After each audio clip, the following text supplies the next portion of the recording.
ಸುಳ್ಯ ನಗರ ಪಂಚಾಯತ್ ವ್ಯಾಪ್ತಿಯ ಘನತ್ಯಾಜ್ಯಗಳನ್ನು ಆಲೇಟಿ ಗ್ರಾಮದ ಕಲ್ಚರ್ಪೆಯಲ್ಲಿ ವಿಲೇವಾರಿ ಮಾಡಲಾಗುತ್ತಿದ್ದು, ಇಲ್ಲಿ ಕಸವನ್ನು ವಿಲೇವಾರಿ ಮಾಡುತ್ತಿರುವ ಮೆಷಿನ್ ಆಗಾಗ ಕೈ ಕೊಡುತ್ತಿದೆ. ಕಳೆದ ಒಂದು ವಾರದಿಂದ ಮೆಷಿನ್ ವರ್ಕ್ ಆಗುತ್ತಿಲ್ಲ. ಈ ಕಾರಣದಿಂದ ಘಟಕದ ಸುತ್ತಮುತ್ತ ತ್ಯಾಜ್ಯಗಳು ರಾಶಿ ಬಿದ್ದಿವೆ.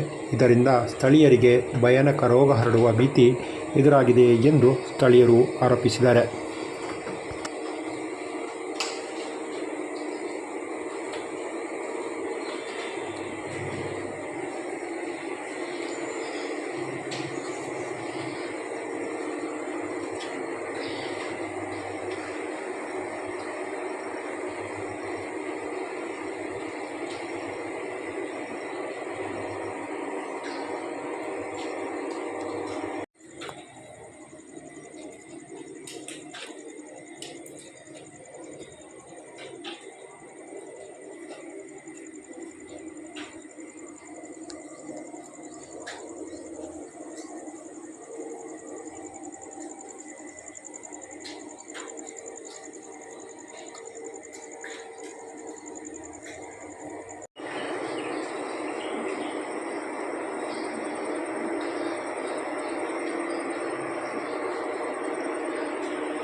ಆತ್ಮೀಯ ವೀಕ್ಷಕರೇ, ಇದು ಇರುವಂಥದ್ದು ಕಲ್ಚರ್ಪೆ ಪ್ರದೇಶದಲ್ಲಿ.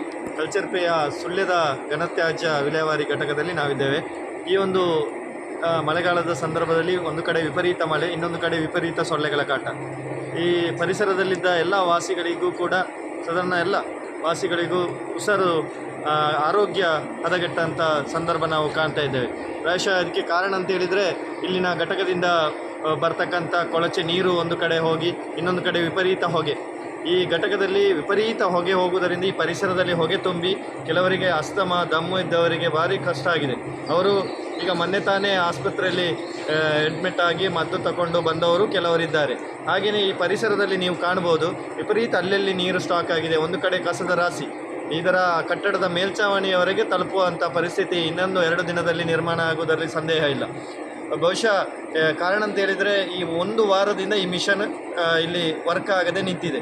ಕಾರಣ ಕೇಳಿದರೆ ಅದು ಸರಿ ಇಲ್ಲ ಅಂತೇಳಿ ವರ್ಕರ್ ಹೇಳ್ತಾರೆ. ಸಂಬಂಧಪಟ್ಟವರು ನೋಡ್ತಾರಾ ಅಂತ ಹೇಳಿದರೆ ಬರ್ತಾರೆ ಅಂತ ಹೇಳ್ತಾರೆ. ಈ ತನಕ ಯಾರು ಬಂದಿದ್ದಾರೆ ಗೊತ್ತಿಲ್ಲ. ಮಿಷನರಿ ವರ್ಕ್ ಆಗದೆ ನಿಂತಿದೆ. ಒಂದು ಕಡೆ ಹೊರಗಡೆಯಿಂದಲೇ ಇದರಲ್ಲಿ ಸುಡುತ್ತಕ್ಕಂಥ ವ್ಯವಸ್ಥೆ ಕೂಡ ನೀವಿಲ್ಲಿ ಕಾಣ್ಬೋದು. ಹೊರಗಡೆಯಿಂದಲೇ ಬರ್ನ್ ಮಾಡಿ ಆದಷ್ಟು ಕಸವನ್ನು ಇಲ್ಲಿ ಸುಡ್ತಕ್ಕಂಥ ವಾತಾವರಣ ಕೂಡ ನಿರ್ಮಾಣ ಆಗಿದೆ. ಒಂದು ಕಡೆ ವಿಪರೀತ ಹೊಗೆ, ಇನ್ನೊಂದು ಕಡೆ ವಿಪರೀತ ಸೊಳ್ಳೆ. ಈಗಾಗಲೇ ಡೆಂಗ್ಯೂ ಮತ್ತು ಚಿಕನ್ಗುನ್ಯಾ ಕಾಯಿಲೆಗಳು ವಿಪರೀತ ಹರಡುವ ಸಂದರ್ಭದೊಳಗೆ ಈ ಪರಿಸರದಲ್ಲಿ ಈ ಮಾನ್ಯ ಶಾಸಕರು ಸ್ವಚ್ಛತೆ ಕಡೆ ಗಮನ ಕೊಡಿ, ಅಥವಾ ಮಾನ್ಯ DC ಅವರು ಸ್ವಚ್ಛತೆ ಕಡೆ ಗಮನ ಕೊಡಿ ಅಂತೇಳಿ ಪತ್ರಿಕೆಯಲ್ಲಿ ಹೇಳಿಕೆ ಕೊಡ್ತಾರೆ. ಇಲ್ಲಿಯ ಸ್ಥಳೀಯ ನಗರ ಪಂಚಾಯತ್ ಆಡಳಿತದಲ್ಲಿರ್ತಕ್ಕಂಥ ಅಧಿಕಾರಿಗಳು ನಾವು ಕೊಡ್ತೇವೆ ಅಂತ ಹೇಳಿದ್ದೇವೆ.